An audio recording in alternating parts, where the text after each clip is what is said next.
నమస్తే, నేను Keshav. Welcome to Suman TV. ఆంధ్రప్రదేశ్లో ఎన్నికల ప్రచార పర్వం హోరెత్తిపోతుంది.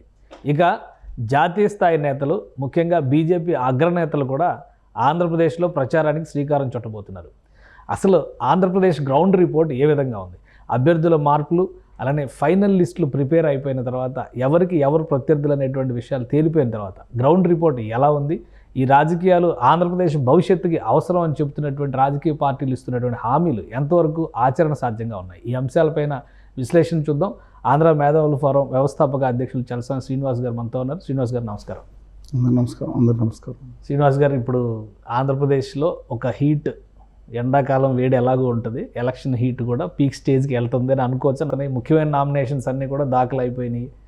ఏ విధంగా ఉంది ఇప్పుడు బలాబలాల పరంగా చూసినా, ప్రచార వేడిని వాడిని చూస్తే కనుక ఏ కూటమి వైపు, ఏ పార్టీ వైపు అనుకూలతలు కనిపిస్తున్నాయి?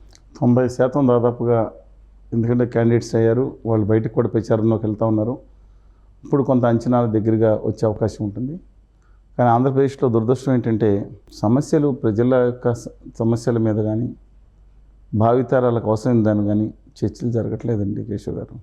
వాడిని ఎవరో వీడు ఏదో అన్నాడని, లేదా ఒక శాడిస్ట్ అన్నాడు, ఆయన సైకో అన్నాడని, లేదా భార్యలు పిల్లల గురించి దీమే చర్చలు చేసి వాళ్ళ వీరాభిమానులు మొత్తం సోషల్ మీడియాలో దీంట్లో నింపేస్తున్నారు. ఇది అన్ఫార్చునేట్ కదండి. ఈ దేశంలో అనేక రాష్ట్రాలు చూశాను. కనీసం మీరు ఇప్పుడు తమిళనాడు అంటే భావవేశం ఎక్కువ ఉంది, తెలంగాణ అంటే మూమెంటు, ఉద్యమాలు జరిగినాయి అన్న ఒడిశా దగ్గర నుంచి ప్రతి ఒక్కళ్ళు కూడా ఆ రాష్ట్ర అభివృద్ధి గురించి చర్చలు జరుగుతూ ఉంటే, ఆంధ్రప్రదేశ్లో మాత్రం పక్క నాయకుడి కుటుంబం గురించి, పక్క నాయకుడి పేర్ల గురించి చర్చలు జరుగుతూ ఉన్నాయి. ఎంత దౌర్భాగ్యం అండి ఇది. ప్రజలు అసలు దీన్ని పట్టించుకునే స్థితిలో ఉన్నారు. వాళ్ళకి కల్ట్ సెక్ట్ కింద తీసుకెళ్ళిపోతున్నారు. ఒకళ్ళ మీద ఒకళ్ళకి ద్వేషం పెంచేసి, ఇంకా మనకేం అక్కర్లేదు. వీళ్ళు ఎలా ఉందంటే, నేను చెప్పింది డెఫినెట్గా ఇవాళ ఎన్నికలు అయిపోవచ్చు, తర్వాత కూడా నా మాట ఖచ్చితంగా ఆలకిస్తారు. ఎలా పరిస్థితి వచ్చిందంటే, వీళ్ళు వైఎస్ఆర్ కాంగ్రెస్ పార్టీలో ఉన్న కొంతమంది ఇక మనకి చంద్రబాబు కళ్యాణ్ బాబు రాకుంటే చాలు, రాష్ట్రం బాగుపడి దాని ఉంటే అయిపోద్ది, ఇంకా రావు, సర్వనాశనం అయిపోయింది, ఇంకా రాదని ఒక బ్యాచ్. ఇక తెలుగుదేశంలో ఉన్న వీరామాలు కొంతమంది, ఇక మా రాష్ట్రానికి హోదా ఏ నాశనం అయిపోయినా జగన్మోహన్ రెడ్డి గారు వెళ్ళిపోతే చాలు, రాష్ట్రం బాగుపడిపోద్ది. అంటే సమస్య ఇంకేమీ లేదు. వ్యక్తిగతమైన దోషాల ద్వారా, లేదా వ్యక్తిగత ద్వేషం ద్వారా, వ్యక్తిగత ఆరాధన ద్వారా ఇవాళ రాజకీయాలు నడిపే పరిస్థితికి ప్రజల్ని కొంతమంది దుర్మార్గంగా రాజకీయ పార్టీలు, సోషల్ మీడియాలు, మీ సోషల్ మీడియా కాదు, ఎవరి సోషల్ మీడియా అంటే వారి సొంత సోషల్ మీడియాలో ఈ నెట్టేసే పరిస్థితి విపరీతమైన. ఎవరికి వాళ్ళు ఇప్పుడు ఈరోజు సీఎం గారు వైఎస్ఆర్సీపీకి సంబంధించిన సోషల్ మీడియా వారియర్స్ అందరినీ ఒక దగ్గర పెట్టి మీటింగ్ ఆర్గనైజ్ చేశారు. అటు ఐటీడీపీ కూడా ఆల్రెడీ అలాంటి ఇంటర్నల్ మీటింగ్స్ జరుగుతూనే ఉన్నాయి. సో ఈ ఇన్ఫ్లుయెన్స్ ప్రజల మీద ఉంటుందా అసలు? మోడీ గారు 1999 ఎన్నికల్లో సోషల్ మీడియా ఇన్ఛార్జ్ కింద మీరు చూశారు. ఆయన బాగా తెలుసు సోషల్ మీడియాలో ఆయన ఎలాగా జరుగుతుందో. బాగా 2014లో చాలా బాగా వాడుకున్నారు. ఇప్పుడు అన్ని పార్టీలు వాడుకున్నారు. లాస్ట్ టైము పీకే టీం గారు పెట్టారు, ఇప్పుడు ఐపాక్ టీం అయింది. ఇలా రాబిన్ గారు ఈయన టీము, కళ్యాణ్ గారు ప్రస్తుతం ఏ టీం లేదనుకుంటా. వీళ్ళందరూ ఇప్పుడు ఒకళ్ళ మీద వీళ్ళందరూ, మన వాళ్ళందరికీ ఒక notorious Bihar criminal from Bihar అన్న వ్యక్తి ఒక పార్టీకి ఆరాధ్యం అయిపోయాడు ఇప్పుడు త్రూ బ్యాక్ డోర్. ఏది కోడి కత్తి కుట్రలు చేశాడన్నారు, లేదా ఇంకో కుట్రలు చేశాడన్నారు, మమతా బాజీ కాల్ది, ఆయన ఆరాధ్యదైవం అందరికి కాకుండా కొంతమందికి. వాళ్ళ దురదృష్టం ఏంటంటే, వీళ్ళ పోల్ మేజర్స్ చేసేటట్టు వీళ్ళు ఆడుతున్నారు. స్వతంత్ర రాజకీయ వ్యవస్థ ఎన్నుముకలు చచ్చిపోయినాయి. నేను చెప్పింది కొంత బాధాకరంగా నిజం. ఎన్టీ రామారావు లాంటి దమ్మున్న నాయకుడు కానీ, లేదా ఒంటరికి వెళ్తానని నిలబడిన రాజశేఖర రెడ్డి గారు కానీ, కనీసం నేను అభివృద్ధి విజన్తో ముందుకెళ్తానని 2 ఎలక్షన్స్ నిలబడిన 99 దగ్గర చంద్రబాబు నాయుడు గారు కానీ, ఇప్పుడు ఇష్యూస్ ఏం కాదు, ఏది కావాలన్నా ప్లీజ్ కాంటాక్ట్ కన్సల్టెంటీ పొలిటీషియన్. ఎక్కడ చేయాలి సర్వే చేసిస్తారు. ఎందుకంటే ఏ పార్టీలో ఉండేది, వైఎస్ఆర్ కాంగ్రెస్ పార్టీలో లాయల్గా ఉన్న వాళ్ళకి అప్పుడు వేరే ఉండేదని. ఇవాళ వాళ్ళు జరుగుతున్న ట్రీట్మెంట్ ఏంటి? తెలుగుదేశం పార్టీలో ఉండగా సభలోనే వెళ్ళి అక్కడ ఒట్టి వసంత్ గారితో దెబ్బలాడి అక్కడ తన్నులు తిని ఇబ్బంది పడి, ఇవాళ వైఎస్ఆర్ కాంగ్రెస్ పార్టీ అధికారంలోకి వచ్చిన తర్వాత అరెస్ట్ అయ్యి నానా ఇబ్బందులు కూడా రిలీజ్ అయ్యి గేట్ బయటకు వచ్చేటప్పటికి మళ్ళీ అరెస్ట్ చేసి మళ్ళీ లోపల పెట్టి ఇంకో కేసు మీద పెట్టిన నరకయాతన పడ్డ చింతనమైన ప్రభాకర్. సరే, ఆయన అక్కడ ఇసు కేసు అది జరిగింది పక్కన పెట్టడం మామూలుగా, దట్స్ డిఫరెంట్. ఇప్పుడు చాలామంది బయటపడతారు, కొంత బయటపడరు. కానీ చెప్తున్నా, నేను నాట్ సపోర్టింగ్ దట్. కానీ ఆయనకి బీఫారం వస్తుందో రాదో, ఇవాళ అంటే ఇవాళ 23వ తారీఖు వరకు బీఫారం రాపోయినా వస్తుందో రాదో, బీజేపీ కరుణ కటాక్షాల మీద ఆరాట దౌర్భాగ్య స్థితికి తీసుకెళ్ళిపోయారు. అటుపై ఇటు కూడా వైఎస్ఆర్ కాంగ్రెస్ పార్టీ కూడా. ఇక జనసేన పార్టీలో గౌరవనీయులు, నేను గౌరవించే బుద్ధప్రసాద్ గారు తెలుగు భాష కోసం మా అనుబంధం ఉన్నాం. అలాంటి వాళ్ళందరూ తెలుగుదేశం పార్టీ నుంచి దాంట్లో చాలామంది వెళ్ళిపోయారు. ఇక ఉత్తర భారతీయ జనతా పార్టీలో అందులో ఎవరండి క్యాండిడేట్స్ పోటీ చేసేవాళ్ళు మీరు చెప్పండి. మాలో అడుగుతున్నాం, మనం మాట్లాడుకుందాం. 6 ఎంపీలు ఉన్నారు చెప్పండి. అందులో ఆ పార్టీ క్యాండిడేట్ ఎవరు? భూపతిరాజు శ్రీనివాస వర్మ గారు. మేము ఆ పార్టీ విధానాలను వ్యతిరేకిస్తాం, ఆయన ఓడించడం ప్రయత్నిస్తాం, అది వేరే సంగతి. కానీ అసలు పురంధేశ్వరి గారు 10 సంవత్సరాల పాటు కాంగ్రెస్ పార్టీలో మంత్రిగా ఉండి ఓడిపోగానే దీంట్లోకి వచ్చారు. ఆఖరి వరకు మంత్రి పదవితో పట్టుకునే ఉన్నారు ఆవిడ. వాళ్ళ హస్బెండ్ డాక్టర్ గారు వైఎస్ఆర్ కాంగ్రెస్ పార్టీ, ఈవిడ బీజేపీలో ఉన్నారు, ఆయన వైఎస్ఆర్ కాంగ్రెస్ పార్టీ. వాళ్ళ అబ్బాయి సెంచురామ్ హితేష్ గారు, ఆయన వైఎస్ఆర్ కాంగ్రెస్ పార్టీ సిటిజన్షిప్ ఇబ్బంది అయ్యి ఆయనకు రాలేదని ఈయన తీసుకున్నారు. వాళ్ళ మరిది గారు, వాళ్ళ తమ్ముడు గారు, వాళ్ళందరూ తెలుగుదేశం పార్టీలో ఉన్నారు. ఉండటం తప్పు కాదండి అసలు. అది ఏం జరుగుతుంది ఎవరన్నారంటే వాళ్ళు ఏదో మాట్లాడుకునే పరిస్థితులు నేను అంటున్నాను.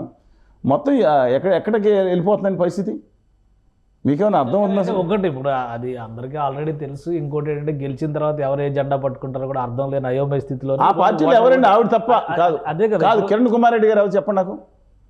కిరణ్ కుమార్ రెడ్డి గారు ఎవరు?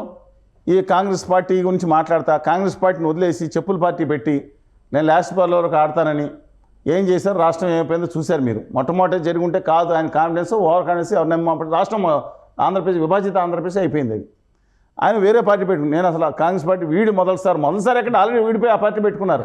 ఆయన క్యాండిడేట్. ఇక ఆయన కొత్తపల్లి గీతా గారు ఎవరండి? వైఎస్ఆర్ కాంగ్రెస్ పార్టీ తరఫున 2019లో 2014లో ఎంపీగా గెలిచి నెగ్గిన వెంటనే ఇంకా ఈ ఆవిడ ఎస్పీ రెడ్డి గారు ఇంకా ప్రమాణ స్వీకారం చేయకుండా మా పార్టీ అఫిలియేషన్స్ అని ప్రకటన చూసాం మనం. తర్వాత 2-3 పార్టీలు వెళ్ళారు. ఆ బీజేపీ పార్టీనా. ఆ తర్వాత గవర్నీయులు సీఎం రమేష్ గారు, ప్రజలకు తెలుసు. సీఎం రమేష్ గారు ప్రజలకు తెలుసు. ప్రజలు ఓటు వేస్తారా లేదా ఇప్పుడు నేను చెప్తున్నాను. ఎక్సెప్ట్ ఆయన అక్కడ ఉత్తర భారతీయ జనతా పార్టీ 10 సీట్లు వచ్చినాయి.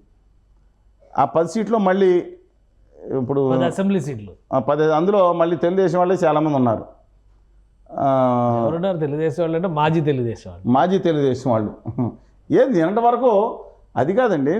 ఆ వరప్రసాద్ గారు టికెట్ ఇవ్వలేదు, నేను ఇంకా టికెట్ చూస్తున్నాను, నేను లోపల తిరుపతి వెళ్ళి బీజేపీ పార్లమెంట్ అభ్యర్థికి డిక్లేర్ చేసింది. ఆయన ప్రజారాజ్యం తరఫున వచ్చారు రాజీనామా చేసి. మంచివాడే కానీ చెప్తున్నాను. ఆ తర్వాత ఇంకో పార్టీ, ఆ తర్వాత వైఎస్ఆర్, ఆ తర్వాత రాజీనామా చేశాడు, సంతకం ఆరలేదు, ఈ పార్టీలో అభ్యర్థికి డిక్లేర్ చేశారు. ఇంకా అది అయిపోయింది. ఇప్పుడు చెప్పండి, 10 మంది అభ్యర్థులు ఉన్నారు. నిన్న మన డాక్టర్ గారు ఎగనెస్ట్గా నల్లమల్లి రామకృష్ణారెడ్డి ఆయన ఏ పార్టీలో ఉన్నారు ఎందుకు చెప్పండి. ఇవాళ మీరు ఆయన ఇంకా తెలుగుదేశమే. ఇవాళ 23వ తారీఖు సాయంత్రం రాత్రికి మీరు చెప్పండి ఏ పార్టీలో ఉన్నారో తెలియదు. బీజేపీకి పంపిస్తారండి. ఎల్ఎన్ మొర్రో నాకు తెలియదు. ఒకటి అంటే శ్రీనివాస్ గారు, ఒకటి ఏంటండి ఇది, 2004 ఎలక్షన్స్ లో కాంగ్రెస్ పార్టీ దానవ నాగేంద్రకి టికెట్ రిజెక్ట్ చేస్తే రాత్రికి రాత్రి తెలుగుదేశం టికెట్ తీసుకుని గెలిచేసి మళ్ళీ రాజీనామా చేసి గవర్నమెంట్ పోయింది, మళ్ళీ కాంగ్రెస్ గవర్నమెంట్ వచ్చింది అనగానే అక్కడ రాజీనామా చేసి సర్కస్ ఫీట్లన్నీ ప్రజలు చూశారు, ప్రజల మెమరీలో ఉంటాయి.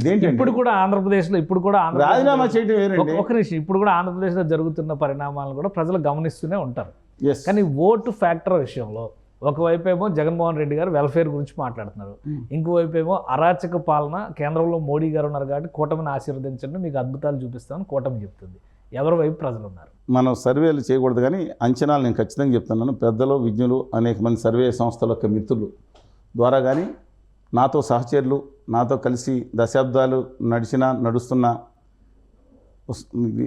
విశ్వవిద్యాలయ ప్రొఫెసర్లు, మాజీ వైస్ ఛాన్సలర్లు, స్టూడెంట్ లీడర్సు, ఉద్యోగులు, అందరూ కలిపి, మిత్రులు అందరూ కలిపి నాకు కూడా రోజుకో జిల్లా పర్యటన చేస్తూనే ఉంటారు కదా, ఏవో ఒక విగ్రహావిష్కరణలను, మొన్న ఉండి నారాయణస్వామి గారిని గొప్ప వ్యక్తిత్వం, మనం ఈ టైంలో ఒక గొప్ప వ్యక్తిత్వం నారాయణస్వామి గారిని, అలాంటి ఆయన విగ్రహావిష్కరణకి పోలవరం సాధన సమితి అధ్యక్షులుగా ఉన్నారు.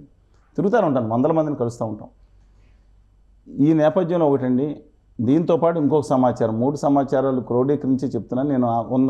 అంటే అద్భుతాలు జరిగిపోయిన, అర్ధరాత్రి మారిపోయిందని ఎవరు చెప్పలేదు, కన్సిస్టెంట్గా చెప్తున్నాను. మనం మాట్లాడుకున్న దాంట్లో కూడా గత సెప్టెంబర్ వరకు దాదాపు 125-130 స్థానాలు వస్తాయేమో.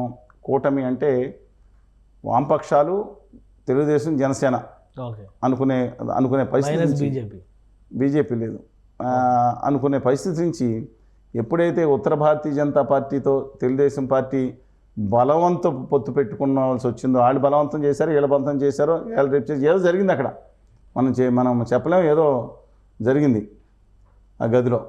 అందువలన అది వచ్చిన తర్వాత మాత్రం 20-25 సీట్లు తగ్గిపోయినాయి. నేను ఎవరన్నా మీరు గమనించండి. సో కూటమికి తగ్గిపోయింది. కూటమి తగ్గిపోయి జగన్మోహన్ రెడ్డి గారి యొక్క పక్షానికి, అంటే వాళ్ళ ఫ్యాన్స్ ఒప్పుకోవచ్చు. మా అన్నకి 220 సీట్లు అంటారు, ఏదే 175 అంటే వేరే ఫ్యాన్స్ ఒప్పుకోరు.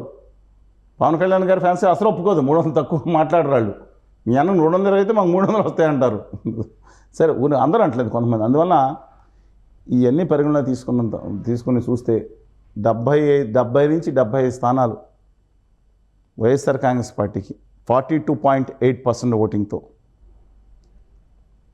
100 నుంచి 105 స్థానాలు 45.3% ఓటింగ్తో కూటమికి, 3.9% వైఎస్ఆర్ తెలంగాణ పార్టీ మాజీ అధ్యక్షురాలు, కాంగ్రెస్ పార్టీకి ఆంధ్రప్రదేశ్ శాఖ ప్రస్తుత అధ్యక్షురాలుగా పనిచేస్తున్న షర్మిల గారి నేతృత్వంలో కాంగ్రెస్ పార్టీతో సహా, దాంతో పొత్తు పెట్టుకుని నిజాయితీగా హోదా విభజన హామీల కోసం వెయిట్ చేస్తున్న వామపక్షాలు, ఇతర ఇండిపెండెంట్లకి ఇతరులు అందరూ కలిపి 3.9%, నోటాకి 1.14%. ఇవన్నీ మనం గమనిస్తున్నాం. కానీ విచిత్రంగా ఇంతకుముందు లేనట్లు మన ఏప్రిల్కి నాటికి ఇంతకుముందు 6.86% దాదాపుగా అన్డిసైడెడ్, ఇతరులకు 3.9. ఓకే, అన్డిసైడెడ్ 6 అంటే 3-4% ఉండేది యాక్చువల్గా. ఇది పెరిగిపోయింది.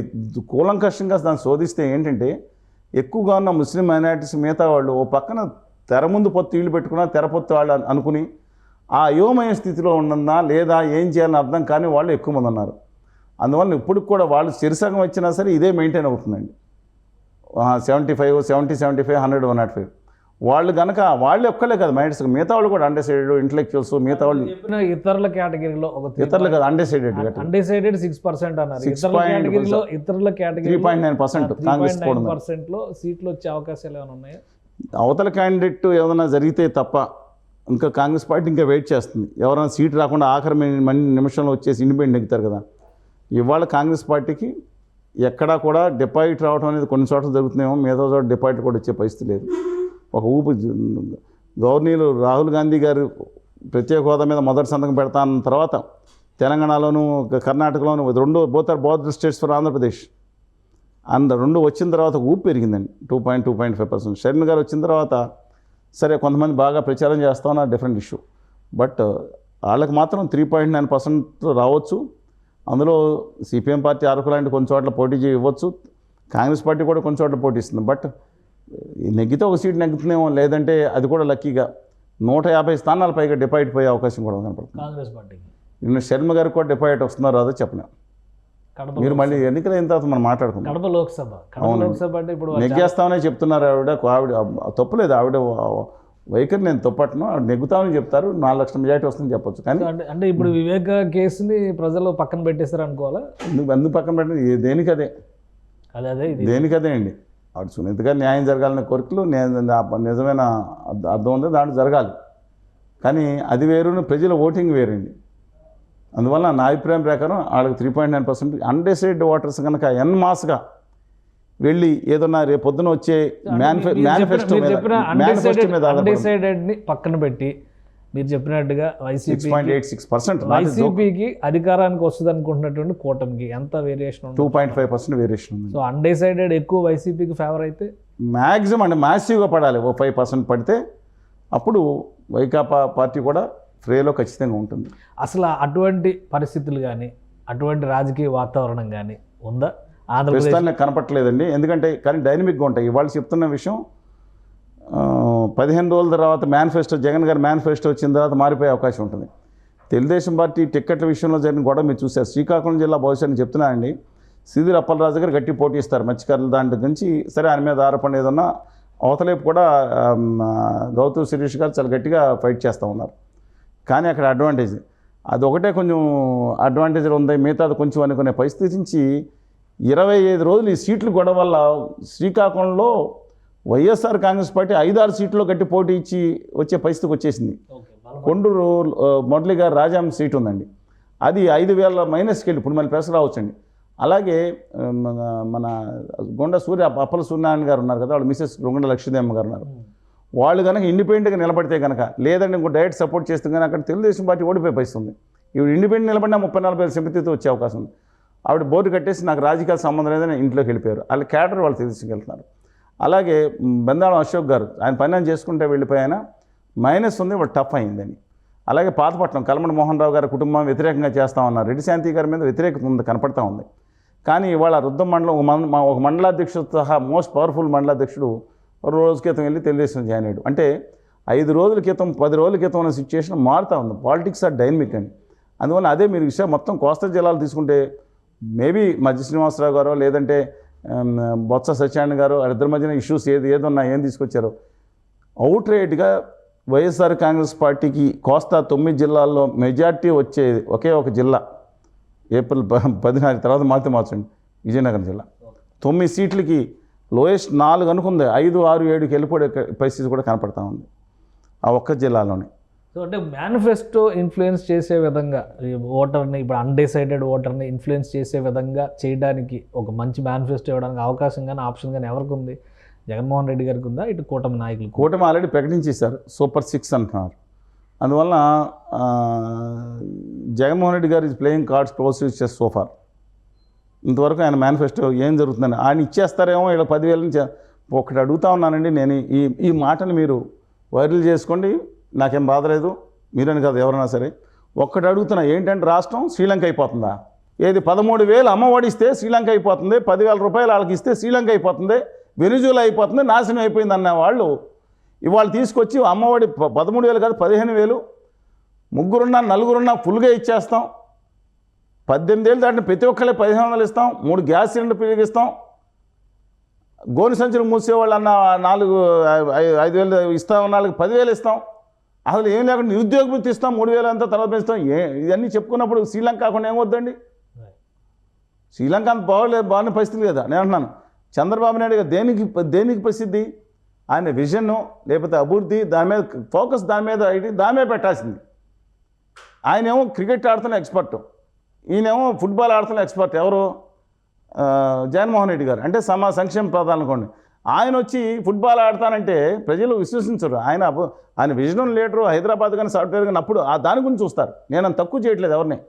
జగన్మోహన్ రెడ్డి గారు ఎక్కువ సంక్షేమం చెప్తే మాట ఇచ్చిన మాటకు నిలబడతారనేది విశ్వసనీయత. రాజశేఖర రెడ్డి గారి తర్వాత ఎన్టీ రామారావు గారు డెఫినెట్గా ఆయనకు ఉన్నంత విశ్వసనీయత ఎవరికి లేదు. తర్వాత జగన్మోహన్ రెడ్డి గారి సంక్షేమ పథకాలు ఆ సిపిఎస్ 1-2 మినహాయించి నేను చెప్పింది కనుక్కోండి ఎవరికన్నా, మీరు బయటకు వెళ్తే. కానీ ఎక్కడ తీసుకెళ్ళిపోతున్నారు వీళ్ళందరూ? రాష్ట్రాన్ని ఎక్కడ తీసుకెళ్తారని అడుగుతున్నా. నామినేషన్స్ వేసే సందర్భంలో ఇప్పుడు ఈరోజు పవన్ కళ్యాణ్ గారు నామినేషన్ వేస్తే విపరీతంగా జనం వచ్చారు, విశేషమైనటువంటి ఆదరణ ఉంది అనేటువంటి అభిప్రాయం చాలా క్లియర్గా కనిపిస్తుంది దృశ్యాల పరంగా చూసి. సో నామినేషన్స్ వేసిన తర్వాత కూటమిలో చాలా చోట్ల ఈ అసమ్మతులు అన్నీ కూడా సర్దుబాటు అయినాయి. ఒక ఐక్యతా రాగం మళ్ళీ వినిపిస్తుంది, ఒక 2-3 సీట్లు మినహా. చింతమనేని ప్రభాకర్, తంబళ్లపల్లి, అనపర్తి ఉన్నాయి కదా, ఈ 2-3 సీట్లు మినహా మిగతా ఉత్తర భారతీయ జనతా పార్టీతో పెట్టుకుంటమే వీళ్ళకి గండం వచ్చిందండి. హ్యాపీగా ధైర్యంగా కూర్చుంటే వీళ్ళు అయ్యేవారు. తెర ముందు వీళ్ళు పెట్టుకున్నారు, తెర వెనక మళ్ళీ ఆయన పెట్టుకున్నారు. కానీ ఒకటి చెప్తాను, నాకు తెలిసిన సమాచారం లేదు కానీ ఇవాళ ఉపాధ్యాయులు కానీ మిగతా వాళ్ళు కానీ చాలా వ్యతిరేకత ఉన్నారు. వాళ్ళు ఇంకా బయటపడి పనిచేసే పరిస్థితి. ఇప్పుడు చీఫ్ సెక్రటరీ లేదా డీజీపీ గారు మారుతారని ఎవరు చెప్తా ఉన్నారు. ఆయన రఘురామకృష్ణరాజు గారు అవకాశం ఉందా? ఇంకేముంది, రఘురామకృష్ణరాజు గారిని అవకాశం ఎప్పుడైనా చేయొచ్చు. వాళ్ళకి ఎలక్షన్ 3 రోజులు ప్రాసెస్ కంప్లీట్ అయిపోయింది కదా, ఇంకా ఉన్నది ఎంత 15 అయినా చేయొచ్చు. గతంలో చంద్రబాబు నాయుడు ఉన్నప్పుడు అయితే ఎందుకంటే ఇంకా ముందరే 1 నెలన్నర ముందరే జరిగింది. నెలలో చేసినా సరే Srikakulam SP most honest personality అడ్డా వెంకటరత్నం గారిని ఉండేవారు. ఆయన్ని విజయసాయి రెడ్డి గారు ఆరోపణ డబ్బులు తీసుకెళ్తానని ఆరోపణ చేస్తే ఆ చెక్ పోస్ట్ దగ్గర ఆయన వీడియో రిలీజ్ చేసి ఈ దేశం మీరు తీసుకోండి వెళ్ళి కేసు పెట్టి వచ్చాడు ఆయన ఎస్పీ. వీళ్ళ మీద మాలు వదిలేస్తారు. నేను పొద్దునుంచి నా దగ్గర విజువల్స్ అన్ని నా దగ్గర ఉన్నాయి, నా ఆఫీసులో కూర్చున్నాను, నేను వెళ్ళటం ఆ దమ్మున్నాళ్ళు ఉన్నారండి అలాంటాళ్ళు. సరే పక్కన పెట్టండి, దట్ ఇస్ డిఫరెంట్ ఇష్యూ. కానీ దానికోసం దాంతోపాటు అంగన్వాడీ వర్కర్స్ జేడి లక్ష్మీనారాయణ గారు జవహర్ రెడ్డి గారితో మాట్లాడారు. మేము మాట్లాడే మంత్రులతో వాళ్ళకి ఎంతో కొంత మీరు ఇవ్వండి అని చెప్పే సందర్భంలో నా డిస్పెన్స్ తీసుకుని ఇస్తానన్న మంత్రులు మిగతా వాళ్ళు మాట్లాడాం, వాళ్ళకి న్యాయం చేయండి అని. డెఫినెట్గా అంటే జగన్మోహన్ రెడ్డి గారి ఉద్దేశం ఏంటంటే ఎవరికాళ్ళు ఇప్పుడు ఎలక్షన్ ముందు చేస్తే చేయాలి, నేను జూలైలో అధికారంలోకి వస్తాను ప్రగాఢమైన నమ్మకం, నేను 3,000 చేస్తాను అంటున్నారు. Different issue. వాళ్ళు కానీ ఇదే పరిస్థితి కనుక వాళ్ళ మేనిఫెస్టోలో లేకపోతే 7 పరిస్థితులు డెఫినెట్గా ఎగ్నెస్ట్ చేస్తారు. 1,00,000 పైగా వాళ్ళు ఉన్నవాళ్ళు హెల్పర్స్ కానీ వర్కర్స్ కానీ ఒక్కొక్క ఫ్యామిలీ 20 ఫ్యామిలీని చూసుకుంటారు వాళ్ళు. మహిళలు అందరూ 99 వాళ్ళు ఇళ్ళకెళ్ళి చెప్తే ఈ మైనస్ పాయింట్స్ అని దీంతోపాటు మోస్ట్ మైనస్ పాయింట్ ఒకటి వైఎస్ఆర్ కాంగ్రెస్ పెట్టుకుంటూ పోతుంది. సర్పంచులు, జడ్పీటీసీలు, ఎంపీటీసీలు దాదాపు 70-80% మంది ఆ పార్టీకి సంబంధించిన వాళ్ళే. దాంట్లో 70-80% మంది అసంతృప్తున్నారు. అసలు సర్పంచ్ పనే ఉంది అంటే పూర్వం ఏంటి ఇలా గండు వేసుకుని బ్రహ్మాండంగా కూర్చుంటే సార్ మాకు ఒక పెన్షన్ ఇప్పించండి వస్తుందా తర్వాత చూద్దాం లేదా అనేవాళ్ళు. నేను ఆయన తక్కువ చేయట్లేదు. మొత్తం ఇంటికి వెళ్ళి ఏది కావాల్సి వచ్చినా మన క్యాస్ట్ సర్టిఫికేట్ కావాల్సిన ఎంఆర్కి చేయండి, క్యాస్ట్ సర్టిఫికేట్ చూస్తానే అనే పోయింది. ఇది ఒక విధంగా మంచిదే, కానీ మేము ఎంత ఖర్చు పెట్టుకున్నాం, ₹1 కోటి ఖర్చు పెట్టుకున్నాం. అలా రాజ్యాంగం హక్కులు మాకేంటి అనేది రాజ్యాంగ హక్కులు నేను ఒకటి చెప్తాను మీకు అందరికీ. ఎమ్మెల్యే కొన్ని హక్కులు ఏంటండి, డెఫినెట్గా సర్పంచ్ కొన్ని హక్కులు, కానీ ఎమ్మెల్యేగా కొన్ని హక్కులు లేవు. వీళ్ళందరూ సామంతరాజులా తయారయ్యారు. నేను చెప్తే బాధపడతారు ఒక్కొక్క ఎమ్మెల్యే. వీళ్ళకున్న పవర్ ఏంటి, రాజ్యాంగం ఇచ్చింది. ప్రజా సమస్యను తీసుకెళ్ళి అసెంబ్లీలో మాట్లాడతాం, గవర్నమెంట్ దృష్టికి తీసుకెళ్తాం, అవసరమైన చట్టాలు చేయటం, చట్ట సవరణ చేయటం, అంతకుమించి ఏముంది. సామంతరాజులుగా తయారయ్యారండి వీళ్ళు ఒక్కొక్కళ్ళు. అంటే వీళ్ళు ప్రజల సంక్షేమం కాదా? ఇప్పుడు ఆంధ్రప్రదేశ్లో మీరు చెప్పిన లెక్క ప్రకారం చూస్తే అసెంబ్లీ లెక్క చెప్తున్నారు, కానీ నేషనల్ మీడియా అంతా కూడా రకరకాల ఎస్టిమేషన్ చేస్తున్నాయి. శాంపుల్ సర్వే ఎంత అండి స్పష్టంగా తీసుకోండి. శాంపుల్ సర్వే లెక్క పక్కన పెట్టండి. అసలు వాళ్ళు చెప్తున్నటువంటి సీట్లు ఎవరు, ఏ పార్టీ అధికారంలోకి వస్తుంది, ఏ పార్టీకి ఎడ్జ్ వస్తుంది, రోజుకో రకంగా మారుతున్నటువంటి పరిస్థితి. లోక్సభ సీట్ల విషయంలో నిజంగా అటువంటి వేరియేషన్స్ ఉన్నాయి. అసెంబ్లీ సీట్ల లెక్కకి లోక్సభ సీట్లు గెలవడానికి ఏమైనా తేడా ఉంటుందా? ఖచ్చితంగా ఉంటుందండి. ఎందుకంటే నెంబర్ ఆఫ్ ఎలక్షన్స్ ఉన్నాయి. ముందర మనకు తెలిసిన ఎలక్షన్స్ 2009లో రాజశేఖర్ గారు పోటీ చేసినప్పుడు 156 సీట్లలో కాంగ్రెస్ పార్టీ విజయం సాధించింది. మీరు రెట్రోస్పెక్టివ్గా దాన్ని కన్వర్షన్ చేస్తే ఎన్ని సీట్లు రావాలి? 7 సీట్లు కూడా లేకుండా 33 సీట్లు వచ్చింది. ఆంధ్రప్రదేశ్ లేకుండా ఉంటే యూపీటీ వచ్చి ఉండేది కాదు. అప్పుడు 1999లో మనం చూసాము. అది డెఫినెట్గా మోడీ గారు కాదు, వాజ్పేయి గారి ఫ్యాక్టర్ పనిచేసింది. అందుకని నెంబర్ ఆఫ్ అలా కొంత ఎక్కువ ఉండదండి వాళ్ళు ఉంది. ఇవాళ విచిత్రం ఏంటంటే ఆంధ్రప్రదేశ్లో మోడీ గారు చెప్పారు. నిన్న దక్కన ఒక జాతీయ పత్రిక అని మాట్లాడారు ఇంటర్వ్యూ కింద మాట్లాడి, పురంధేశ్ ఎవరో మోడీ గారి పేరు చెప్పట్లేదంటే అంటున్నారు. మోడీ గారు చెప్తే అదో పెద్ద ఆంధ్రప్రదేశ్ పాలిటిక్స్ శాపంలా భావిస్తున్నారు జనాలు. అందుకని ఈ సంవత్సరం మోడీ గారి వేవ్ పనిచేయదు. ఆంధ్రప్రదేశ్ ప్రజలు కూడా కేంద్రంలో మోడీ గవర్నమెంటే వస్తుంది కాబట్టి బీజేపీని పాజిటివ్గానే చూడాలనే అభిప్రాయంతో ఉన్నారని కూటమి నేతలు చాలా గట్టిగా చెప్తున్నారు. వాళ్ళు ఏమండి వాళ్ళ భజన వాళ్ళు చేసుకోకపోతే ఎవరు చేస్తారండి? మోడీ గారిని చూడాలని అందరూ తహతాలు ఆడిపోతున్నారు. చంద్రబాబు నాయుడు గారిని జైల్లో ఆయన సహకారం లేకుండా ఏం చేశారని చెవులో పూలు పెట్టుకున్నారా? మోడీ గారి సభలకి మోడీ గారి ఫోటో మాత్రమే ఉండాలి, మిగతా నాయకులు ఎవరిని ప్రొజెక్ట్ చేయదు, అలా ఉంటేనే మోడీ గారు వస్తారని కండిషన్ పెట్టారని ప్రచారం జరుగుతుంది. కండిషన్ కాదు, ఇప్పుడు ఇప్పిస్తారంటే ఏమని అమరావతి మీద పోలవరం మీద హామీ అంట, ఏదో రైల్వే లైన్ అంటే పుత్తూరు దగ్గర. ఏందండి అమ్మకు అన్నం పెట్టలేదు, ఇవాళ పెన్నమ్మకేమో వజ్రాల గాజులను, ఇంకో పెన్నమ్మకేమో అమెరికా నుంచి తెప్పించిస్తారు. ఆయన మట్టి నీళ్లు మొహం మీద కొట్టారు కదండి అమరావతికి తీసుకొచ్చి. ఏదది ఆ రోజు మనం మాట్లాడుకున్నాం కదా, ఆ ఉద్యోగ క్షణాలు కేసీఆర్ గారు ప్రాణం పోతున్నామని అనుకున్నాను నేను ఆ రోజు. కేసీఆర్ ఒక పక్కన నేను పక్కన స్టేజ్ మీద ఉన్నా, రైట్ సైడ్ స్టేజ్ మీద చూసుంటారు. సెంట్రల్ స్టేజ్ మీద ఉన్నా, రైట్ సైడ్ స్టేజ్ మీద ఉన్నా. నాకు ఒక క్షణం గుండె పట్టేసిందండి ఆ కేసీఆర్ గారు ఏమైపోతారని. అనవసరంగా పక్క రాష్ట్ర ముఖ్యమంత్రిని పిలిచాం, ఆయన ప్రాణానికి ఏమవుతుందని చెప్పి కంగారు పడ్డాను నేను. తెలుసా మీకు? అంత ఆందోళన ఎందుకు? చాలా. ఎందుకంటే పక్క రాష్ట్ర ముఖ్యమంత్రిని మనం పిలిచినప్పుడు ఈయన ఎందుకంటే అక్కడ యమునా నది నీళ్లు తాగితే పోతారని పచ్చిగా కాలుష్యం నొరగలు వచ్చేసి భయంకర నీళ్ళండి, తాగితే టికెట్ గ్యారంటీ అంట. ఈయనేమో మోడీ గారు వెళ్ళి ఆ నీళ్ళు పట్టుకొచ్చారంట. ఆ మూత తీస్తారేమో, మొదటి మూత చెంచి ఎవరికి ఇస్తారని భయపడి తెచ్చానండి. పాపం కేసీఆర్ ఇస్తే ఉంటారా? అమరావతిలోనే పోసారు కాబట్టి అమరావతి అయిపోయింది అంటారు. అది కాదండి, అలాంటి భయంకర నీళ్ళు ఇచ్చి ఆ మట్టి మొహాన్ని కొట్టి 1500 ఎన్నికల మీద ఇచ్చి ద్వారకా కన్వెన్షన్ సెంటర్కి 25,000 కోట్లు ఇవ్వడానికి వెళ్ళి ఎంత బాధగా ఉంటుందండి. ఇవన్నీ పొలిటికల్గా చేసేటువంటి స్టేట్మెంట్లు. ఆల్రెడీ ఆంధ్రప్రదేశ్ను మినహాయించి చూసినా కానీ జాతీయ స్థాయి రాజకీయాల్లో చూస్తే బీజేపీకి అనుకూల లేదు. నేను చెప్తున్నాను అనుకూల పవనాలు కాదు, మీడియా 370 మీరు ఛాలెంజ్ చేస్తున్నారు. 370 రావనివ్వండి, ఏం చేయమంటారు చెప్పండి? మీరు రావంటారా? మీరు మేము ఛాలెంజ్ చేస్తున్నాం. బీజేపీ సూరత్లో ఏకగ్రీవం అయిపోయిందండి. నేను అదే చెప్తాను. 2029లో కరీంనగర్, ఆదిలాబాద్, వరంగల్, విశాఖపట్నం, విజయవాడతో పాటు మిగిలిన 500 అప్పుడు మారకుండా ఉంటే మిగతా 540 కాన్స్టిట్యున్సీలు కూడా ఏకగ్రీవం అవుతాయి. ప్రజాస్వామ్యం అనేది ఉండదు. ఇంకా ఏ రాష్ట్రాలు కూడా మనజాలో ఏక ఎన్నికలు. ఇక్కడ కనుక ఎలక్షన్ పోతే మోడీ వచ్చి పరిపాలిస్తారు. ఇక్కడ మళ్ళీ ఇంకో కొత్త ఎన్నికలు పెట్టరు. అదే రాష్ట్రపతి పాలన పెడతారు, లేదా ఇంకోటి పెడతారు. వాళ్ళ ఆధిపత్యం నడుతుంది. ఇంకేమీ లేదు. ఈ దేశంలో ప్రజాస్వామ్యం ఉండదండి. అదే కదా జమిలీ ఎన్నికలు దేశం. అదేనండి దేశంలో ప్రజాస్వామ్య జమిలీ ఎన్నికలు వస్తే సిస్టమే అది కదా. ఆల్రెడీ అందరూ ఒప్పుకుంటేనే కదా. ఎవరండి ఒప్పుకున్నారు? ఎవరు ఒప్పుకున్నారు? పేక మీద కత్తిపెట్టి ఒప్పిస్తున్నారు. ఎవరు ఒప్పుకున్నారండి? ప్రజాస్వామ్యవాదులు ఎవరన్నా ఒక్క మనిషిని నీతి నిజాయితీ నిబద్ధతను ఒప్పుకోమని భయపడి బెదిరించి ఇవాళ చంద్రబాబు నాయుడు గారు ఇష్టమే పొత్తు పెట్టుకున్నారా? ఇవాళ ఆయన జగన్మోహన్ రెడ్డి గారు ఇష్టం అవుతుందా? ఒక విషయం, ఉత్తరాది రాష్ట్రాలన్నింటిలో ఆల్మోస్ట్ కాంగ్రెస్ వర్సెస్ బీజేపీ నడుస్తుంది. సరే మనం మాట్లాడుకుందాం, పాయింట్ మాట్లాడుకుందాం. దయచేసి అందరూ గమనించాలి. ఈ మిత్ అనేది మనం ఏదైతే అబోధ కల్పన చేస్తుందో దయచేసి విభేదించే వాళ్ళు విభేదించవచ్చు. ఖచ్చితంగా మాట్లాడుతున్నా. ఇవాళ గుజరాత్లో 26 సీట్లకి 26 సీట్లు 2 సార్లు నెగ్గి బయటకు వచ్చింది. ఏది? ఉత్తర భారతీయ జనతా పార్టీ. ఇవాళ నేను విత్ డ్యూ రెస్పెక్ట్ చెప్తున్నాను, 26 సీట్లు ఇంకోసారి నెగ్గితే వాళ్ళకేమైనా బహుమతిగా హ్యాట్రిక్ కొట్టారని ఉన్నాయి. 50 సీట్లు ఎవరు కదా. ఇవాళ గుజరాత్లో కూడా 3-4 కాన్స్టిట్యున్సీ తగ్గే అవకాశం కనపడుతుంది. కమింగ్ బ్యాక్ టు రాజస్థాన్, పీక్కి వెళ్ళిపోయిందండి ఇది. రాజస్థాన్ ఎన్ని సీట్లు ఉన్నాయి? రాజస్థాన్లో 25 ఉన్నాయి. 25కి మొన్న ఎన్ని నెగ్గారండి 2019లో? 25, 24 ప్లస్ 6 వాళ్ళ మిత్రపక్షం 25 సీట్లు స్వీప్ చేశారు. ఈసారి జరిగిన నిన్న మొదటి దశ ఎన్నికల్లో కూడా జరిగిన పని చూశారు కదా. మ్యాక్సిమం పోయేటట్టు కనపడేటప్పటికి మైండ్ బ్యాలెన్స్ కోల్పోయారు. ఏమయ్యారు? ముస్లిమ్స్ ఇతర రాష్ట్రాల నుంచి మీ మంగళసూత్రాలు లాగేసుకుంటారు. ఇదా ప్రధానమంత్రి చేయాల్సిన? ఒక మంత్రి డిప్రెషన్లో, ప్రధానమంత్రి ఒక డిస్ట్రెస్లోకి వెళ్ళిపోతే తప్ప గౌరవ ప్రధానమంత్రి ఇలా మాట్లాడవచ్చండి. ఈ దేశానికి ప్రధానమంత్రి అయిపోయింది. 20 సీట్లు వాళ్ళు పోయేటట్టు ఉన్నాయి. మీరు చెప్పండి ఎక్కడ పెరుగుతాయి? కమింగ్ బ్యాక్ టు ఢిల్లీయో ఉత్తరాఖండ్ మొత్తం 7 సీట్లు 5 సీట్లు 4 సీట్లు ఇప్పుడు వస్తాయా? ఇవాళ ఢిల్లీలో తీసుకోండి 2 సార్లు వచ్చింది 7. ఇప్పుడు రమ్మనండి. ఆమ్ ఆద్మీ కాంగ్రెస్ మొదటిసారి కలిసి పోటీ చేస్తున్నాయి. ఇప్పుడు నెగ్గమనండి. కేజ్రీవాల్ గారిని జైల్లో పెట్టారు. మనీష్ సిసోడియా గారు లాంటి ఆయన తీసుకెళ్ళి జైల్లో పెట్టారు. అది మీరు ఇటు రండి, ఉత్తరప్రదేశ్ రండి. ఎన్ని సీట్లు ఉన్నాయి? 80కి 63 సీట్లు ఉన్నాయి. ఇవాళ ఆమ్ ఆద్మీ పార్టీ కాంగ్రెస్ మిగతా వాళ్ళందరూ కలిసి పోటీ చేస్తున్నారు కదా వాళ్ళ సిచ్యువేషన్లో. ఇవాళ చరణ్ సింగ్ గారికి భారతరత్న ఇచ్చామని ఆల్రెడీ వీళ్ళు పెట్టుకుని ఏది అక్కడ షారంపూర్, మేరట్, బాగ్పట్టు ఇవాళ పిలిబిత్ కూడా మేము మర్చిపోయిన వరుణ్ గాంధీ గారు కూడా తీశారు. కానీ కొన్ని పైన ఉంటుంది అది.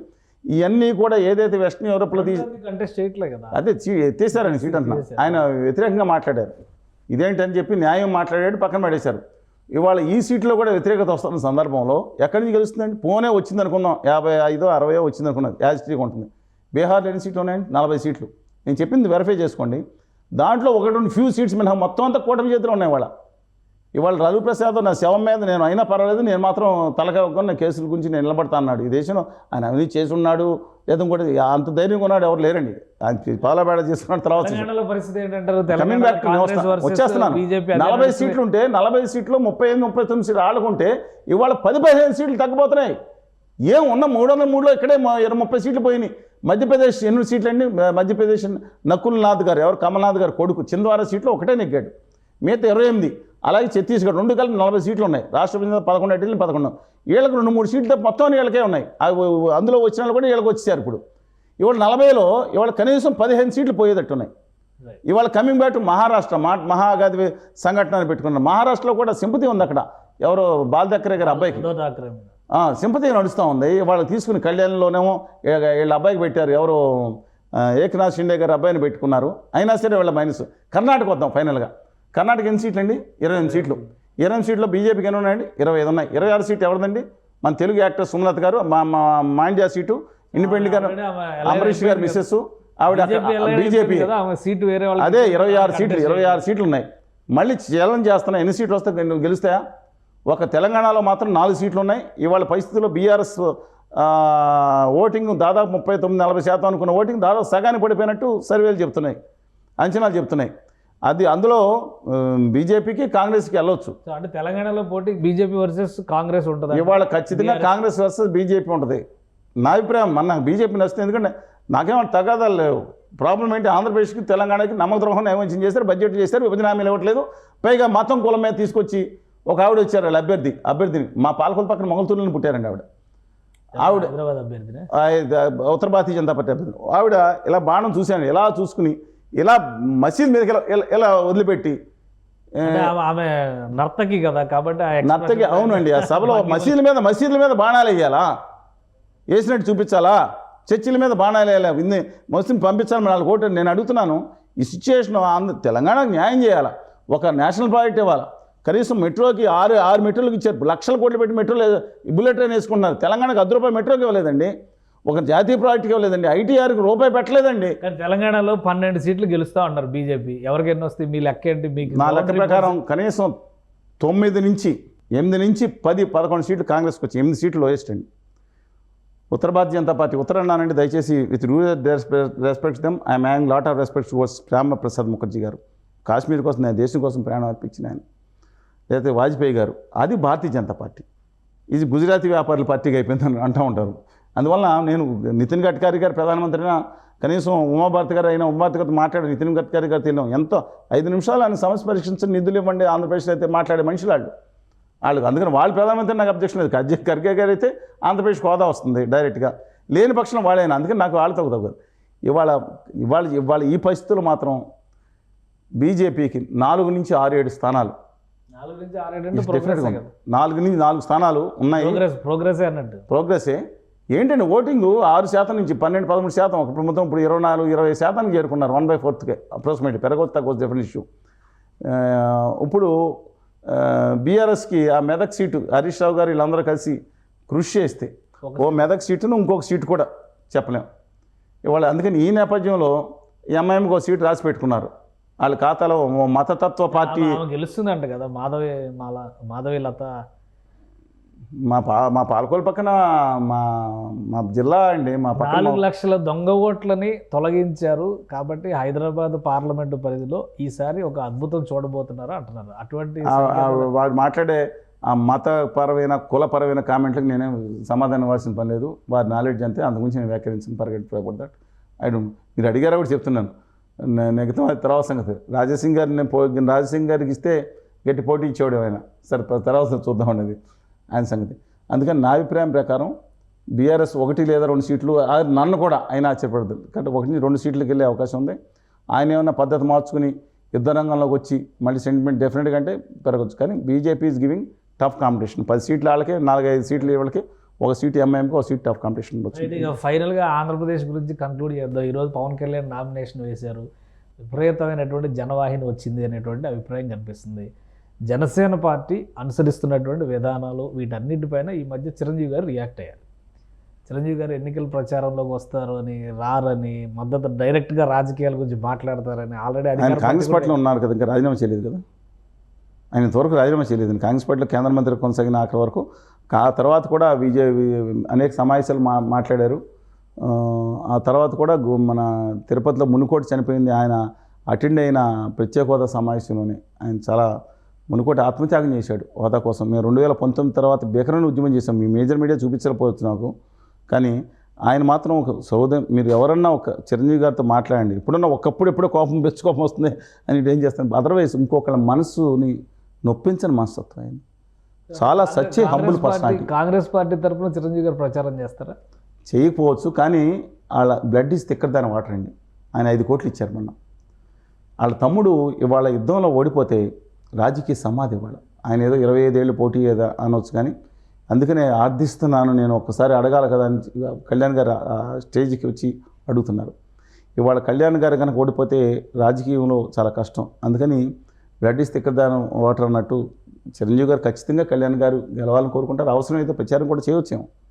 ఎందుకంటే సీఎం రమేష్ గారికి, పంచకల్ రమేష్ బాబు గారికి, పంచకల్ రమేష్ బాబు గారు ప్రజారాజ్యం నుండి చాలా మంది ప్రజారాజ్యం నుంచి వచ్చిన వాళ్ళే ఉన్నారు కదా ఈసారి ఎలక్షన్స్. ఇప్పుడు Tirupati MP candidate Prajarajyam party నుంచి వచ్చిన ఆయన, అంతకు ముందర చూస్తే చాలా మంది ఉన్నారు. బట్ చిరంజీవి గారు ఆయన ఒక కూటమిలో ఉన్నవాళ్ళు, కూటమిలో ఉన్న ఆయన బహుశా బీజేపీ ఆయనకి ఎన్నో చెప్పుండొచ్చు, నేను ఎంపీ ఇస్తానుండొచ్చు, ఇంకోటి తెలియదండి. ఒకటి ఆయన తిరస్కరించి చూడ డిఫరెన్స్. కానీ తమ్ముడు గెలవాలని మనస్ఫూర్తిగా కోరుకుంటారండి.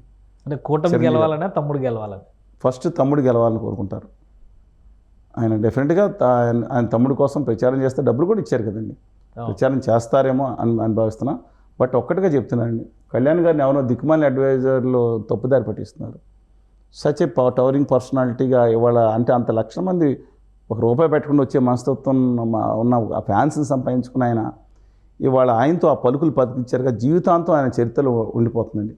నేను వీళ్ళిద్దరే మ్యాచ్ ఫిక్సింగ్ కోసం ఆయన ఏమన్నారు, వీళ్ళకి చేయడం కోసం ఢిల్లీ వెళ్ళి ఆ ఉత్తరాది నేతల దగ్గర, ఎవరి దగ్గర ఉత్తరాది కాదు దక్షిణాది నేతల దగ్గర, నా తలకాయ వాళ్ళ కాళ్ళ దగ్గర పెట్టి అలా ఉండిపోయాననే మాట చాలా ఒక తెలుగు జాతి ఆత్మగౌరవం ఉన్న బిడ్డగా ఆయన అనాల్సింది కాదు. ఆయన చేత దిక్కుమాలిన అడ్వైజర్ ఎవరో తగలబడి ఇలాంటి పనులు చేస్తూ ఉన్నారండి.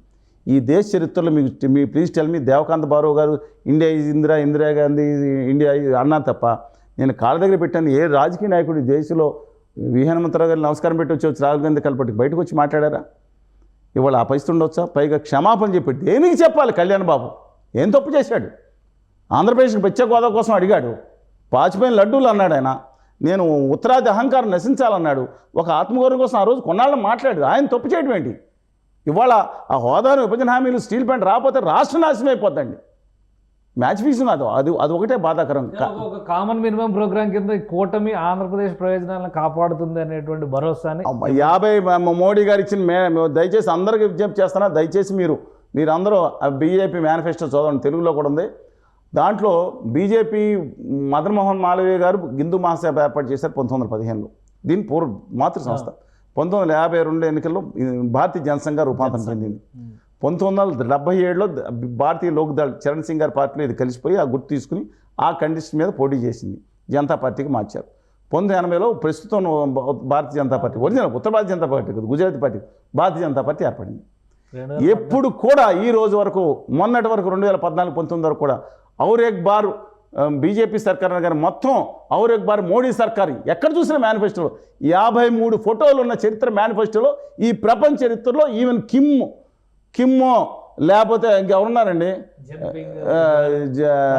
జిన్పింగ్ అనే ఇది అది వేరులేండి, చైనా ఎవరో పుతిన్ కూడా వేసుకుని ఉన్నాడు. 61 సార్లు మేనిఫెస్టో దయచేసి ప్రతి ఒక్కళ్ళు దాంట్లో నా తెలుగు జాతి గురించి కానీ, అక్కడ హక్కుల గురించి కానీ, ఆంధ్రప్రదేశ్ హోదా కానీ, విభజన హామీలు కానీ, మిగతా ఒక్కదాని గురించి ఒక్క మాట కూడా లేదని కనీసం కాంగ్రెస్ పార్టీలో నేషనల్ మేనిఫెస్టో ఉంది.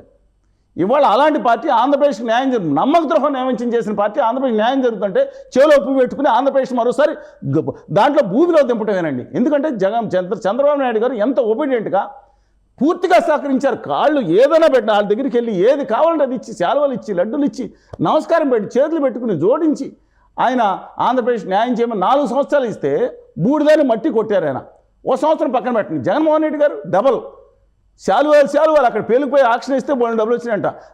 లడ్డూలు విగ్రహాలు తీసుకుంటూ వెళ్ళిపోయారు. ఏది అడిగినా ఎస్ బాస్ అన్నట్టు వ్యవహరించారు 5 సంవత్సరాలు. ఏమి ఇచ్చారు? ఆంధ్రప్రదేశ్ మోడీ టూర్ స్టార్ట్ అవబోతుంది, ఆంధ్రప్రదేశ్ ఎన్నికల ప్రచారం ప్రారంభించబోతున్నారు కాబట్టి రాకుండా ఉంటే బాగుంటారు బాబు అనుకుంటారు చాలా మంది. ఈ డౌట్స్ కి, ఈ సందేహాలకన్నిటికీ మోడీ గారు ఒక సమాధానం చెప్తారని ఆశించవచ్చు. మోడీ గారు సమాధానం అని గారిలో ఆయన బూడిద మట్టి ఇవ్వటం చెప్తే మరోసారి మోసపోవడానికి దయచేసి ప్రజలు సిద్ధంగా ఉండొద్దు. కేంద్రంలో ఉత్తర భారతీయ జనతా పార్టీ మాత్రం తుక్కు ఆంధ్రప్రదేశ్లో ఓడించాలని పిలిపిస్తున్నాం. వాళ్ళ పార్టీలు స్థానికంగా మాత్రం ఎమ్మెల్యేలు ఎవరైతే ఉన్నారో వాళ్ళకి మీ నచ్చిన వాళ్ళ అభ్యర్థులకి, నచ్చిన అభ్యర్థుల కంటే మీరు పోటీ చేసే వాళ్ళకి నీతి నిజాయితీ ఉన్న అభ్యర్థులకి ఏ పార్టీ అయినా సరే పర్వాలేదు. నా స్టాండ్ అండి ఎప్పుడు గత 30 సంవత్సరం. లేదంటే ఇండిపెండెంట్ ఉన్నా పర్వాలేదు, వాళ్ళకి ఓటేయండి. ఈసారి ఆంధ్రప్రదేశ్లో ప్రజలు పార్టీలను చూసి ఓటేస్తారా, అభ్యర్థులను చూసి ఓటేస్తారా, మేనిఫెస్టోలను చూసి ఓటేస్తారా? మేనిఫెస్టోనా? మేనిఫెస్టోలో ఇంకో పార్టీ వచ్చింది, మేనిఫెస్టో అది కూడా ప్రజలకు వెళ్ళట్లేదండి. ఇవాళ ఎలక్షన్ జరగబోయేది చాలామంది అనుకున్న ప్రకారం 1, 2, 3, 4 జగన్ గారు ఉండాలా వద్దా దాని మీద ఒక ప్రతిపక్ష పార్టీలు స్ట్రైట్గా క్యాంపెయిన్ రన్ చేస్తున్నాయి. మీకు సంక్షేమాలు ఉండాలా వద్దా, ఇది జగన్ గారిది డైరెక్ట్గా హ్యావ్స్ అండ్ హ్యావ్ నాట్ పెత్తందారులకి ఆయన మొదలుపెట్టారు. ఇది సంకుల సమరంగా సాగుతుందండి. ఈ నేపథ్యంలో నా అభిప్రాయం ఏంటంటే, మీకు ఫైనల్గా ఒక గ్రౌండ్ రిపోర్ట్ అడిగారు కాబట్టి, శ్రీకాకుళం, విజయనగరం, విశాఖపట్నం మనం లాస్ట్ టైం మాట్లాడుకున్నాం. 34 సీట్లు ఉన్నాయి. 34 సీట్లు 20 సీట్లు కూటమి నెగ్గే అవకాశం, 20 నుంచి +-3-4 సీట్లు అనుకోండి. ఇది మా ఏప్రిల్లో 10వ తారీఖు నాటికి అనుకోండి. మారొచ్చు మళ్ళీ. అలాగే ఈస్ట్ వెస్ట్ కృష్ణా గుంటూరు 67 సీట్లు ఉన్నాయి. ఈ 67 సీట్లో 45 నుంచి 50 సీట్లు కూటమి గెలుచుకుంటుంది. 45 నుంచి 50. ఎస్, అంటే 17లో 22 మ్యాక్సిమం రావచ్చు వైఎస్ఆర్ కాంగ్రెస్ పార్టీ, అటు ఇటు పక్కన పెట్టండి. 74 సీట్లు ఉన్నాయి రాయలసీమ. అంటే మీ నక్షలకు చిన్న ప్రకాశం, గుంటూరు, ప్రకాశం, 10, నెల్లూరు 12, ఇక్కడ 14 మీరు 10 సీట్లు లెక్కేసుకుంటే గ్రేటర్ రాయలసీమ పరిధి మొత్తం కలిపి ఉన్నాయి 74 సీట్లు. 74 సీట్లో 45 నుంచి 50 సీట్లు వైఎస్ఆర్ కాంగ్రెస్ పార్టీ గెలుచుకునే అవకాశం కనపడుతుంది. సో రాయలసీమలో మాత్రం వైఎస్ఆర్సీపీ ఇవాళ కర్నూలు జిల్లాలో కూడా నేను చెప్తున్నాను, కర్నూలు జిల్లాలో కూడా అత్యధిక స్థానాలు వైఎస్ఆర్ కాంగ్రెస్ పార్టీ గెలుచుకుంటుంది. ఓకే. చిత్తూరు జిల్లాలో కూడా అధిక స్థానాలు, కడప జిల్లాలో అత్యధిక స్థానాలు, విజయనగరం జిల్లాలో అత్యధిక స్థానాలు వైఎస్ఆర్ కాంగ్రెస్ పార్టీ గెలుచుకునే. అనంతపురం జిల్లాలో మాత్రం డివైడ్ నడుస్తుందండి. కొంత ఒక సీట్ వాళ్ళకి ఎక్కువ రావచ్చు, వీళ్ళకి ఎక్కువ రావచ్చు.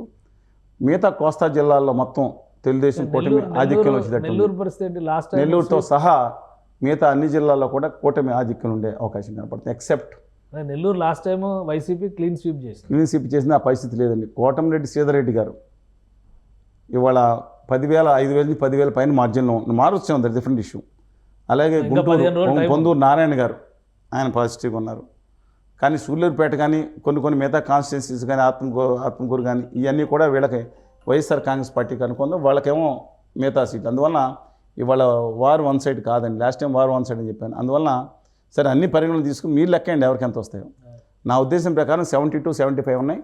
కానీ ఉద్యోగస్తులు మిగతా వాళ్ళు జెడ్పీటీసీ అందరూ కూడా వ్యతిరేకం రేపు మొదలు పెడితే ఆ సీట్లు ఇంకా తగ్గే అవకాశం ఉంది. అంటే వాళ్ళ ఫ్యాన్స్ 130 చెప్తున్నారు. ఇప్పుడు నామినేషన్స్ కంప్లీట్ అయిపోతాయి కాబట్టి ఇంకా సీరియస్ క్యాంపెయిన్ మొదలు. ఇంకొక 5 రోజుల్లో 10 రోజుల్లో ఒక అవగాహన వస్తుంది.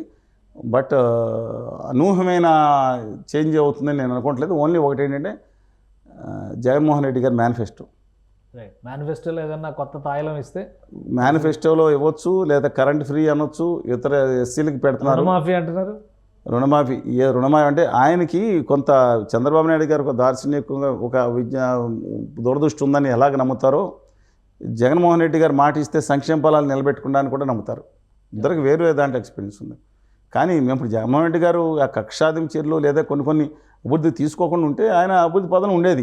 ప్రత్యేక అభివృద్ధి హామీ తీసుకుంటే ఈయన తప్పుదారి పట్టారనుకుంటున్నాం. ఆ పార్టీ కూడా తెలుగుదేశం పార్టీ నిలబడి ఉంటే హక్కుల కోసం పోరాడితే బాగుండేది. వెళ్ళి వాళ్ళు ఏమో తలకాయ తీసుకెళ్ళి బీజేపీ దగ్గర తాకట్టు పెట్టారు. వాళ్ళు పెడితే పర్వాలేదు ఆంధ్రప్రదేశ్ హక్కుల్ని, జగన్మోహన్ రెడ్డి గారు దొడ్డిదారిని పెట్టారు.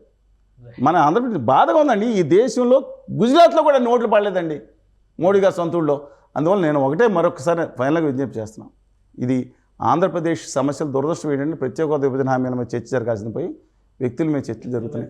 ఇవాళ విష్ణుమూర్తి డైరెక్ట్గా వచ్చి కూర్చున్నా, యేసుప్రభు వచ్చి కూర్చున్నా, లేకపోతే ఇంకొకళ్ళు వచ్చి కూర్చున్నా, ఇవాళ ఆంధ్రప్రదేశ్కి ఇప్పుడు వీళ్ళు అధికారంలోకి వచ్చారనుకో, నేను చెప్పేది గుర్తుంచుకోండి. ఒకవేళ కూటమి అధికారం వస్తే నేను అప్పులు చేసి వెళ్ళిపోయాడు, వచ్చే సంవత్సరం పాటు వాళ్ళ మీదే కుమ్మకుండా నడుస్తూ ఉంటుంది. ఏదో 2 కంపెనీలు వచ్చి మాట్లాడతారు, హోదా విభజన హామీలు అవుతాయి. వీళ్ళు అధికారంలో పోస్తే వాళ్ళ వెంటాడితే కలుపుతారు. రాష్ట్రం మాత్రం ఇబ్బందికరమైన పరిస్థితిలో పడకుండా ఉండాలంటే నేను ఒకటే కోరుతున్నా, దయచేసి మీ నియోజకవర్గంలో మంచి అభ్యర్థులు, నేను పార్టీ గురించి చెప్పట్లేదు, నీతి నిజాయితీ ఉన్న అభ్యర్థులు పక్కన ఉంటారు. జర్నలిస్ట్ ఉంటారు, రిటైర్డ్ జర్నలిస్ట్ ఉంటారు, మాస్టర్ ఉంటారు, లేదా సిపిఐ పార్టీలో ఉన్నారు. వాళ్ళకి వేయకూడదా? వాళ్ళు పుజ్జిమాలు చేయడానికి కావాలి, ప్రజలను కాపాడటానికి కావాలి. వాళ్ళకి ఎందుకు వేయకూడదండి? ఎందుకని? ఇదే ప్రాబ్లము. ఇది ఒక టైప్ ఆఫ్ మెంటాలిటీ అండి. ఇది మనం ఎలా గెలి మీరు వేయండి ఓట్లు 30,000 వస్తాయి. ఒక ప్రాబ్లం ఇందులో ఏంటంటే నేను చిన్న డిఫరెన్స్ ఆఫ్ ఒపీనియన్ ఏం చెప్తానంటే, అసలు మొత్తంగా ఓటింగ్ వేసేదే 60%, 70% లేదండి, 80% మంది వేసిన మనకి 100% ఓటింగ్ ఎప్పుడు. అందులో కొన్ని ఓట్లు 70% ఓటింగ్ లో 30%, 35% వచ్చిన వాళ్ళు గెలుస్తూ ఉంటారు. చెప్పినట్టుగా మళ్ళీ మంచోళ్ళని ఈ చీలికలు ఎక్కువైతే చివరికి 25% వచ్చినట్టు కూడా గెలవడానికి అవకాశం అది కాదు. నెక్స్ట్ ఈసారి కనుక మంచి వాళ్ళకి నిజాయితీ పర్లు ఓట్లు 15% వచ్చింది. ఈసారి కదా లోక్సభ నేనైతే ఉన్నాను. ఆయన వద్దండి, ఆయన నిమిషానికి కూడా డాన్స్, రోజుకో పాట పాడే ఆయన గురించి నేను మాట్లాడతాను ఎందుకండి? నేను అదే సీక్వెన్స్ చెప్తున్నా. జనసేనకి అదే అన్నారు ఇప్పుడు అందరికి.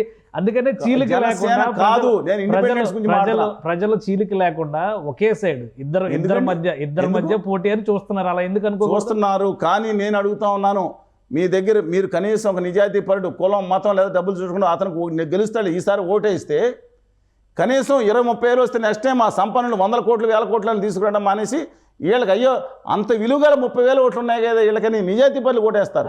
బూతులు తిట్టే వాళ్ళకి, బూతులు తిట్టే వాళ్ళకి, దారుణంగా దుర్మార్గాలు చేసిన వాళ్ళకి, ఆ నాయకుడిని తిట్టే వాళ్ళకి పేరు మార్చేసి వాళ్ళు పొగగానే సీట్లు ముందు వరుసలో కూర్చోబెట్టారు. ఇది రాజకీయం వీళ్ళది. ఎప్పుడో చెత్త మీద సెటకోపం పెడతారండి వాళ్ళందరూ. Right. Thank you Chalasani Srinivas గారు, మీ అభిప్రాయాలు తెలియజేస్తుంది. ఇది గ్రౌండ్ రిపోర్ట్స్ పరంగా చూస్తే ఆంధ్రప్రదేశ్లో ఆసక్తికరమైనటువంటి విశ్లేషణలు కనిపిస్తున్నాయి. ఒక్కో జిల్లా ఒక్కో వైపు మొగ్గు చూపుతున్నటువంటి పరిస్థితి. రాష్ట్ర ప్రయోజనాల కంటే వ్యక్తుల ఎజెండాగానే చర్చ ఎక్కువ జరుగుతున్నటువంటి పరిస్థితి ఉంది. ప్రజలకు మంచి చేసేవాళ్ళు, ఆంధ్రప్రదేశ్ భవిష్యత్తుకి గ్యారంటీ ఇచ్చేవాళ్ళని, అభ్యర్థులు లోకల్గా ఉన్నా కానీ ఎన్నుకోండి అనేటువంటి పిలుపు చలసాని శ్రీనివాస్ గారు ఇస్తున్నారు. ఇది special discussion. Keep watching. Suman టీవీలో మీ పర్సనల్ అండ్ బిజినెస్ ప్రమోషన్స్ కోసం కింది నెంబర్కి కాంటాక్ట్ చేయండి.